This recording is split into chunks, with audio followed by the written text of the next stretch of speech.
नमस्कार। हम जन्मजय ओझा कुछ कारण रहा जमुना के चलते जो हम तो आवाज ना आवत रहा, फिर दोबारा ये वीडियो रिलोड करते हैं। व्यथा बढ़िए का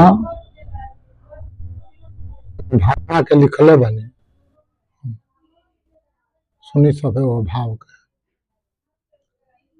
बानी गंगा के गोदी में हम सागर में फिर का जाएं, जब बापे मतारी हो ईश्वर तब पाथर पूजे का जाए। जब राम हवे बड़ के भैया भो जी घरवासी तमाई, सब बाल बुतरुए ठाकुर हा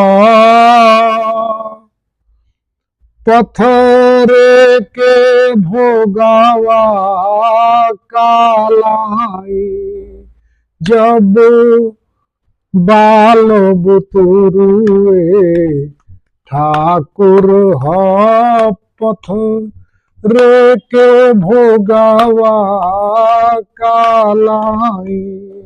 बानी गंगा के गोदी में हम सागर में फिर का जाएं,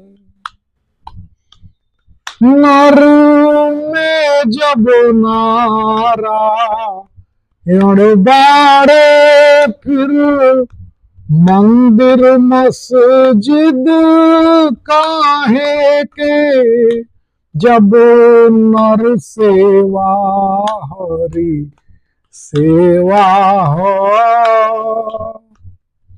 जब नर सेवा हरि सेवा हो, फिर काहे धर्म से टकराई। बानी गंगा के गोदी में हम सागर में फिर का जाएं, जब स्वर्ग से बड़ हो जन्मभूमि, फिर तब काशी का बाका होई, जब स्वर्ग से बड़ हो जन्मभूमि, तब काशी का बाका होई, सब पाप धोआ जा होए, तब माथ मुड़ावे का जाई।